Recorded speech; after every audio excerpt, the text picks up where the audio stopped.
Few Americans share his view. Some even believe to have found their idol in Adolf Hitler. The members of the German-American Bund meet in the forests of New Jersey each year. The camp is called Camp Bergwald.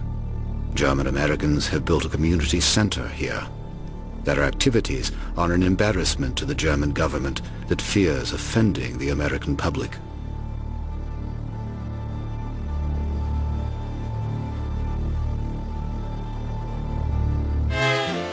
At Santa Monica Beach, the composer Friedrich Hollander filmed scenes together with director Ernest Lubitsch. The two men from Berlin are among those who have become successful in Hollywood. Star director Lubitsch always uses his connections to find jobs for immigrants from Nazi Germany.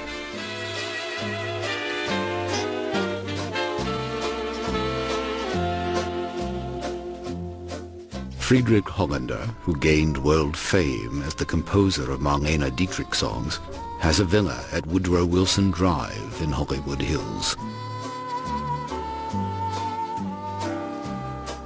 Daughter Feline was on one of the last passenger ships to leave Europe before the war. A carefree mood prevails. Friedrich Hollander writes of their times in his memoirs. It is strange to imagine there's actually a war going on far away. It registers clearly enough on the seismograph, but people are learning to live with the daily disturbances.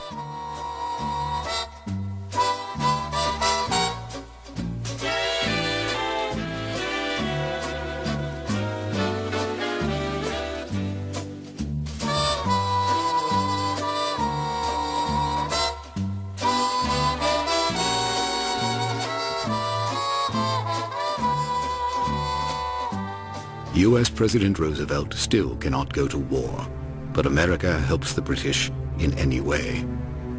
Scenes from the Canadian province of Nova Scotia.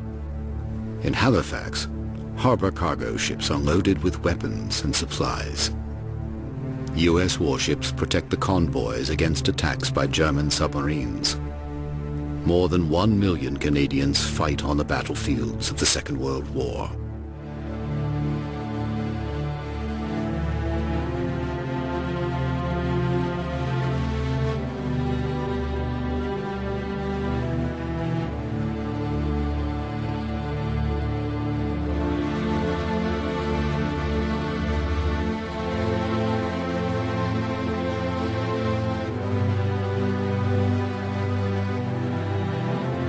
German submarines managed to successfully torpedo many cargo ships.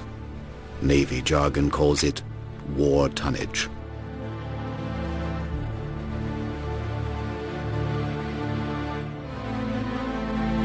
The Royal Navy fights back. Scenes of survivors from the sunken battleship Bismarck arriving in Halifax.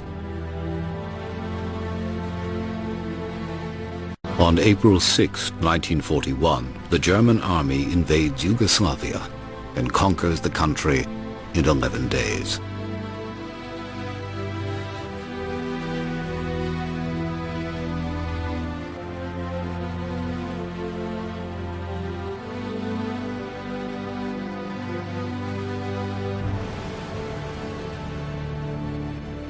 Gottfried Kessel, a combat correspondent with the Berlin Guards Regiment Großdeutschland, films Serbian army prisoners in Pančevo near Belgrade. Members of Pančevo's Swabian German colony watch the procession of the vanquished.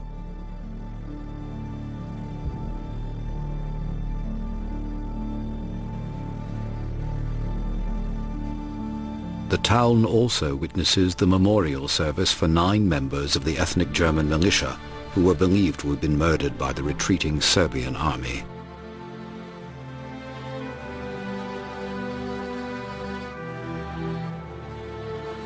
The local German community attends the ceremony en masse.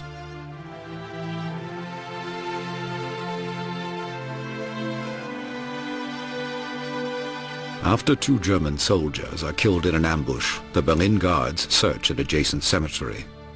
They capture armed Serbian civilians discovered hiding in the crypts and catacombs.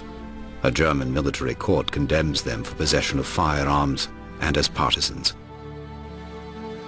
On April 22nd, a local ethnic German, Hermann Brum, publicly hangs 20 in Pontchevo. German officers preferred appointing civilians to serve as hangmen. Prussian military tradition regarded the duty unworthy of German soldiers.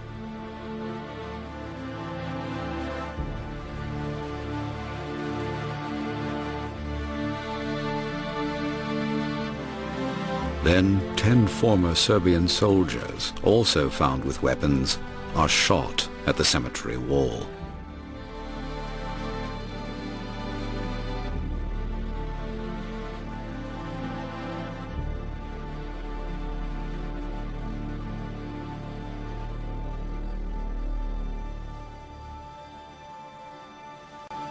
Exactly 2 months later, on the 22nd of June 1941, the German army invades the Soviet Union.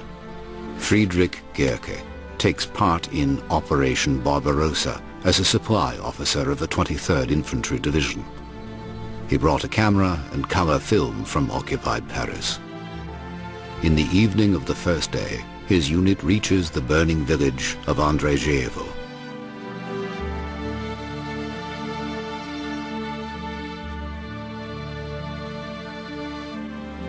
In less than 1 week, German troops sweep across eastern Poland, annexed by the Soviets in 1939. The Red Army was obviously not prepared for the attack. Soviet army staffs were never trained to execute strategic withdrawals.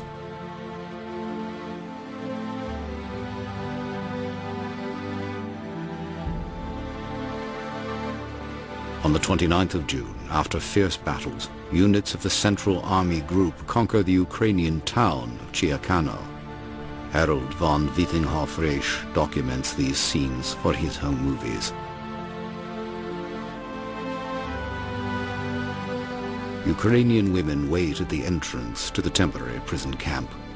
They hope that their men will soon be released. 1,200 Soviet soldiers are detained here.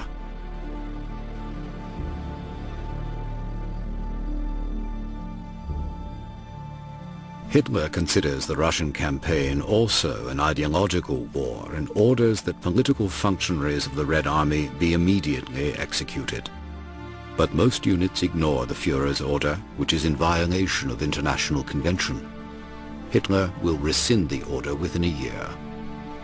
Among the Ukrainian population, the conquerors are welcomed as liberators from Stalin's yoke.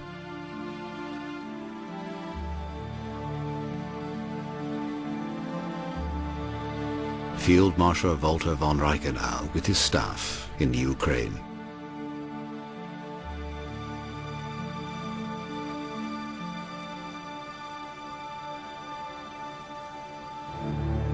On the 27th of August 1941, Adolf Hitler meets the Italian dictator Benito Mussolini in Gorsk. The Duce has committed Italian forces to the campaigns, though simultaneously fighting the British in North Africa.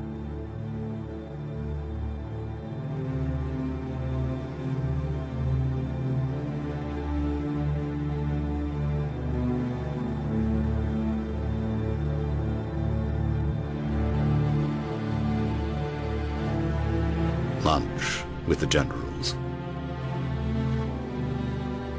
The color shots were taken by Hans Bauer. He has been Hitler's chief pilot since 1933. Because of this, he is free to pursue his hobby in the immediate vicinity of the Führer. On the flight to the Ukraine, Mussolini sits in the cockpit. The pilot uses the opportunity to take a close-up shot of the Duce. The Duce was sitting there stiff like a stuffed dummy, as Hans Bauer later recalls. In Uman, Hitler and Mussolini visit the troops. Escorted by Foreign Minister Joachim von Ribbentrop, the Führer's secretary Martin Bormann, Field Marshal Rundstedt, and General Jodl.